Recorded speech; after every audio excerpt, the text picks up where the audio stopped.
আসসালামু আলাইকুম। সবাই কেমন আছেন? আশা করি সবাই ভালো আছেন।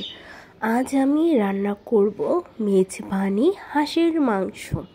তো চলুন মজাদার এই মেজবানি হাঁসের মাংসের রেসিপিটা দেখে আসি।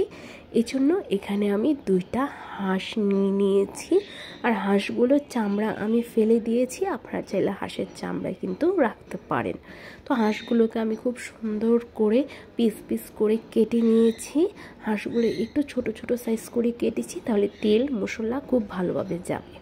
আর লাগবে 1 কাপ পেঁয়াজ কুচি। তো এখন আমি রান্নাটা শুরু করে নিব। চুলায় হাঁড়ি বসিয়ে দিচ্ছি আর দিয়ে দিচ্ছি পরিমাণ মতো তেল। যেহেতু এখানে 2টা হাঁস, তো তেলের পরিমাণটা কিন্তু একটু বেশিই লাগবে।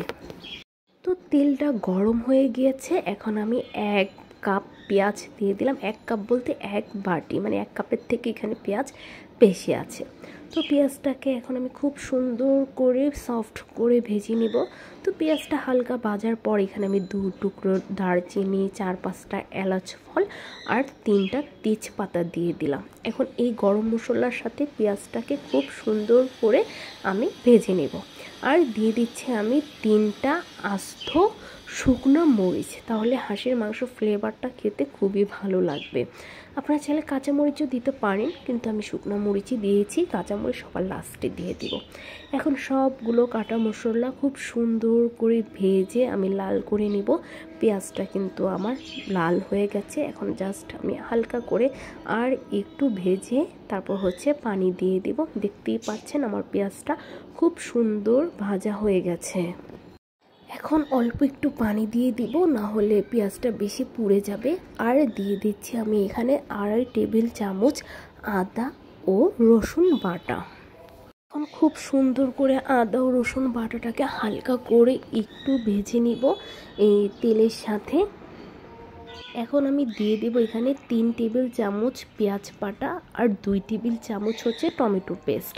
এখন পেঁয়াজ আর টমেটো পেস্টটাকে আদার সাথে খুব ভালো করে আমি কষিয়ে নেব। দেখতেই পাচ্ছেন খুব সুন্দর মেল্ট হয়ে গেছে পেঁয়াজ আর টমেটো। এখন দিয়ে দেব গুঁড়া মশলা। নিয়েছি আমি লবণ, হলুদ, মরিচ, ধনিয়া, জিরা, গরম মশলা আর মেজবানি মশলাটা একটু বেশি নিয়েছি, যেহেতু হাঁসটা আমি মেজবানি করব।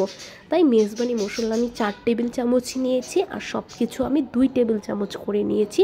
2টা হাঁসের জন্য 2 টেবিল চামচ, আর শুধু মেজবানিটা 4 টেবিল চামচ।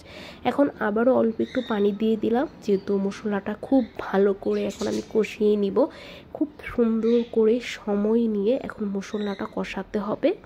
মশলাটা কিন্তু অবশ্যই সময় নিয়ে কষাতে হবে। একদম যখন উপর দিয়ে মশলাটার উপরে তেল ছেড়ে দেবে, তখন বুঝতে হবে যে খুব ভালো করে মশলাটা কষানো হয়ে গেছে। আমি প্রায় 15 মিনিটের মতো টাইম নিয়ে মশলাটা কষিয়ে নিয়েছি। আর এখন দেখতেই পাচ্ছেন খুব সুন্দর কিন্তু মশলা থেকে তেল ছেড়ে দিয়েছে। তার মানে আমার মশলাটা খুব সুন্দরভাবে কষানো হয়ে গেছে। এখন আমি দিয়ে দিব হাঁসের মাংসগুলো। খুব ভালো করে ধুয়ে রেখেছিলাম হাঁসের মাংসগুলো, এখন মশলার সাথে দিয়ে দিলাম। এখন খুব সুন্দর করে মশলার সাথে হাঁসের মাংসটাকে মিশিয়ে নিব। এখন খুব ভালো করে হাঁসের মাংসটাকে কষিয়ে নিব। এক্সট্রা কোনো এখন পানি দিব না। মশলার সাথে খুব ভালো করে কষিয়ে নিব। আর হাঁসের মাংস থেকে যে পানিটা বের হবে, সেই পানিটা দিয়ে আমি খুব ভালো করে মাংসটা কষাবো। দেখতেই পাচ্ছেন হাঁসের মাংসটা খুব সুন্দর কষানো হচ্ছে। আর যে পানিটা আছে সেটা কিন্তু হাঁসের মাংসের পানি। আমি কিন্তু এই পর্যন্ত এক্সট্রা কোনো পানি দিই নাই। এখন আমি দিয়ে দিব কয়টা আলু, প্রায় 3-4টা আলু দিয়েছি, জাস্ট হাঁসের মাংসটা একটু বেশি মাখা মাখা হওয়ার জন্য। এই হাঁসের মাংসটা কিন্তু ঝোল হবে না, একদম মাখা মাখাই হবে। জাস্ট আলুটা দিয়েছি আমি, তাহলে ঝোলটা আরও বেশি মাখা মাখা হবে। এখন আলুটা দেওয়ার পর একটু ভালো করে সময় নিয়ে হাঁসের মাংসটাকে কষিয়ে নিলাম। আলুগুলোর সাথে কষানো হয়ে গেছে। এখন দিয়ে দেব আমি ফুটন্ত গরম পানি। যেহেতু মাংসটা সিদ্ধ হতে হবে, আলুগুলো সিদ্ধ হতে হবে, তার জন্য হাঁসের মাংস যেহেতু সিদ্ধ হতে একটু সময় বেশি লাগে, তার জন্য কিন্তু পানিটার পরিমাণটা একটু বেশি দিতে হবে। এখন খুব সুন্দর করে নাড়াচাড়া দিয়ে দিব, দিয়ে আমি খুব সুন্দর করে হাঁসের মাংসটা সিদ্ধ করে নেব। এখন প্রথমেই ঢেকে দিব না, আগে হাঁসের মাংসটাকে একটা বলক দিয়ে নেব। খুব সুন্দর করে পানিটা একদম ফুটন্ত করে নিব। আর এই পর্যায়ে কিন্তু খুব সুন্দর হাঁসের পানিটা ফুটে উঠেছে। এখন আমি ঢাকনা দিয়ে ঢেকে চুলার আঁচটা কমিয়ে খুব সুন্দর করে সিদ্ধ করে নেব। প্রায় 15 মিনিট পর আমি উঠিয়ে একটু নাড়া দিয়ে দিলাম, আর এখানে দিয়ে দিচ্ছি আস্ত রসুন। হাঁসের ভিতরে কিন্তু এই আস্ত রসুনটা খেতে অনেক বেশি মজা লাগে। এই আস্ত রসুনগুলো এখন দিয়ে আমি আবার নাড়াচাড়া দিয়ে এখন আমি আবারও ঢেকে রেখে দিব। এখনও কিন্তু হাড্ডিগুলো ভালোভাবে সিদ্ধ হয়নি। এখন আমি আবারও ঢাকনা লাগিয়ে ঢেকে রেখে দিব। আবারও প্রায় 15 মিনিট পর আমি ঢাকনা তুলে আবারও নাড়া দিতে চলে আসছি। এই পর্যায়ে কিন্তু হাঁসের মাংসটা মোটামুটি খুব ভালোই সিদ্ধ হয়ে গেছে, আর বেশিক্ষণ সিদ্ধ হলেই হয়ে যাবে হাঁস রান্নাটা। তো আমি একটু পরপর এভাবে একটু নাড়াচাড়া দিয়ে দিচ্ছি। এখন জাস্ট ঝোলটা একটু শুকালেই রান্না হয়ে যাবে। এই পর্যায়ে আমি দিয়ে দেবো আস্ত কাঁচামরিচ। হাঁস কিন্তু গুঁড়া মশলাতেই ঝাল হয়েছে, জাস্ট আমি 4টা কাঁচামরিচ দিলাম, কাঁচামরিচের ফ্লেভারটা ভালো লাগে।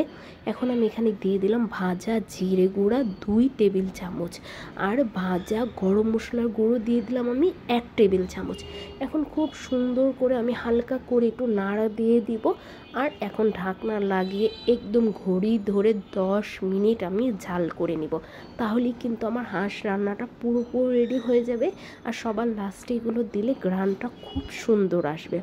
তো আমি 10 মিনিটের জন্য ঢাকনা লাগিয়ে রেখে দিয়েছিলাম। দেখতেই পাচ্ছেন আমার হাঁসের লুকটা কি সুন্দর হয়েছে, উপর দিয়ে কত সুন্দর তেল বেশি উঠেছে। রান্নাটা কিন্তু এই পর্যায়ে পুরোপুরি রেডি। আপনাদের কাছে কেমন লাগলো বলুন তো হাঁস মেজবানি হাঁসের মাংস রান্নাটা? আর দেখেন কোনো কিন্তু ঝোল নাই। হাঁসের মাংসটা যখন হালকা একটু ঠান্ডা হয়েছে তখন কিন্তু ঝোল পুরোপুরি একেবারে শুকিয়ে গেছে। খুবই মজা লাগে মেজবানি মশলাটা দিয়ে হাঁসের মাংস রান্না করলে। আপনারা যারা খান নাই অবশ্যই এইবার হাঁসের মাংস মেজবানি মশলা দিয়ে রান্না করে খেয়ে দেখবেন, খুবই টেস্টি হয়ে থাকে। আল্লাহ হাফেজ।